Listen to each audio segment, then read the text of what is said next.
Hi, I'm Jared Koekkoek. This is my video interview for YFAI Summer 2020 Engineering Internship. So the first question on this was about, as a kid, who did I want to be when I grew up? So really, I just wanted to be myself. I never really saw someone and said to myself, I want to be that guy. Maybe I wanted to do the things that person did, but I wanted to be myself doing those things. I never really wanted to be so-and-so doing X, Y, and Z. I wanted to be Jared Koekkoek doing X, Y, and Z. I wanted to be the best version of myself doing those things. But I still, at the end of the day, I wanted to be myself doing them. So the next question was about a time I had to work with someone who was difficult to get along with, and then how I handled interactions with that person. So this comes from my first summer working maintenance at a camp for special needs people back home. So I had this coworker who was a lot older than me. He really didn't respect me, a guy who kind of just had this way of tearing me down every time I had to interact with him. So I went after our interactions with like a three-prong plan of attack. So the first prong was just being nicer to him than he was to me when I did have to talk to him. I didn't seek him out to talk to him, but when I did talk to him, I would go out of my way to kind of ask him how his day was, ask him how his weekend was, thank him for letting me know the things I was doing wrong. Just kind of things like that. I tried to go out of my way to treat him very well despite him treating me poorly. So the second prong was just being objective about how I took the things he said to me. A lot of his criticisms were layered with things I knew weren't true, they were false. But somewhere in the criticism, there was some truth. So I tried to be objective about finding that little bit of truth. And then the other kind of falsehoods and things like that, I kind of just brushed them off because I knew they weren't true and so they shouldn't affect me. So the last prong was I really went out of my way to try and earn his respect. So he was a lot older than me, and he kind of seemed like he looked down on my generation of people, just kind of all throughout this camp. He looked down on our generation. So I tried to just genuinely better my craft to earn his respect. So I mowed lawns there was what I did. So I mowed the lawns faster. I got better at making straight lines. I really just tried to make my skills at mowing lawns better just in order to earn his respect and try and get this guy to like me a little more than he did. So at the end of the summer, it really didn't end up working. He still didn't respect me, but I feel like I came out of it a better person than I was before. I feel like I came out a lot better equipped to handle a person like him in the future. The next question was, what are the three things that are most important to me in a job? So for me, number one is interest. I want to have a genuine interest in the job. I really want to enjoy going to work every day and enjoy what I'm doing. Number two is challenge. I don't really mind like a simple mindless task every now and then, but I really enjoy being challenged to think outside of the box to solve problems. And number three is learning. So I love to learn, and I want to be able to continue learning every day. I'd like to be able to walk out of the building at the end of every day and take at least one little bit of knowledge with me. So the next question was to give an example of an occasion when I used logic to solve a problem. So the way I like to solve problems is to kind of take the big issue, figure out what it is, and then break it down into smaller pieces. So then I logically work kind of through the smaller pieces, and then the main problem kind of takes care of itself. So at school, I work in a lab where we have a few 3D printers. So last week, one of our printers broke down, and then the way I got it back up and running is kind of a perfect example of this strategy. So I look at problems like this very visually, so I'm going to kind of change gears here and move to a visual on my whiteboard. So this is kind of a diagram of what the extruder of a 3D printer kind of looks like. So kind of right here, you'll have filament goes through this tube, then these two gears kind of force it down, and then it goes through this tube right here, gets heated up, and then squeezed out of a nozzle. So a lot of the times when these things break down or stop printing, it's typically an issue in this extruder area. So when ours stopped working, it was kind of the first place that I went to and looked at to see if it was possibly broken there. So I knew that I needed some more information to know what was going on here. So the first thing I did was pull the filament up out of the extruder. And so when I pulled it up and out, it came out about 3 inches, which is about the length of this.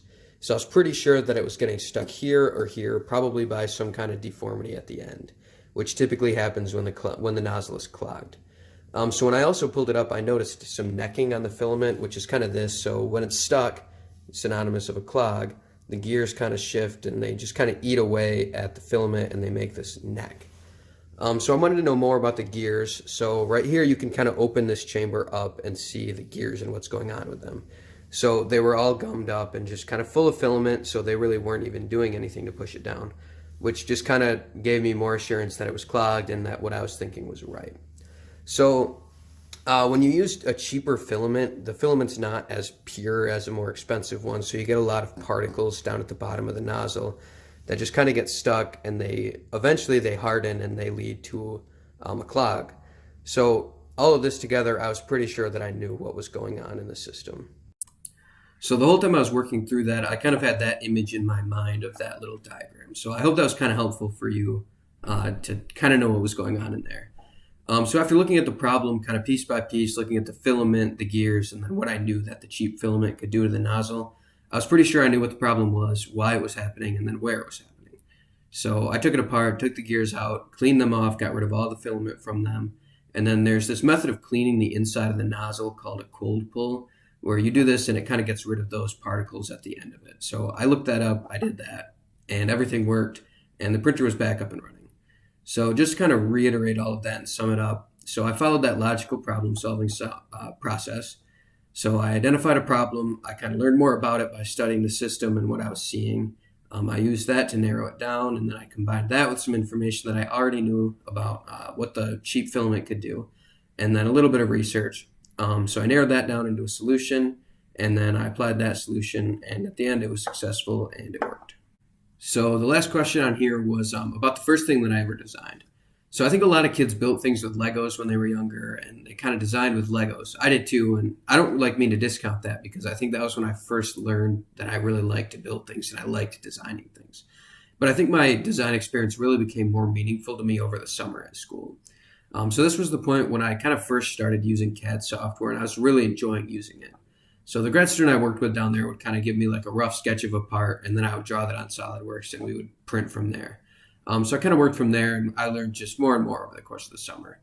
But so after doing this for a little while, the grad student I worked with asked me to design a part that would let us fix a T-joint, kind of like this, to the rest of our system. He didn't really give me much to go on, and not a whole lot of guidance for it, just this is the problem, solve it. So I wound up coming up with this design for this little part that's kind of intricate. It's got some little grooves in it, but I mean, in all, it's not like really anything special. So the T-joint kind of fits inside of it just like this. And then another one goes on the other side of it. And then it gets bolted together with some threaded rods that would connect it to the rest of the system. So when this thing was done printing and I was kind of holding it in my hands, I was really proud of myself. Like, it was kind of the first part that I'd come up with all by myself, designed all by myself, and then made all by myself. So then I kind of went to insert the T-joint, and it fit really, really well, and the other side fit on really well, and it did exactly what it was supposed to do. So it was a really, really satisfying feeling for me to kind of have this part come out so well. It came out about as well as it could on the first try. But I was really proud of myself for putting this thing together, and I could kind of look at it and think, like, I did that, I made that part. So to me, that's a really satisfying feeling, and so this thing kind of became phased out. And it kind of just sits on my desk now. I just kind of held on to it because it's got a lot of sentimental value to me, kind of being the first thing that I designed that I can look at and say, I made this, I did this. So that's all the questions. If you have anything else, then feel free to shoot me an email or give me a call. You guys should have both of those, but just to make sure, my email is koekkoe2@msu.edu. And then my phone number is 616-427-0099. So I really appreciate you guys taking the time to watch this, and I'm really looking forward to hearing back from you guys. So thanks.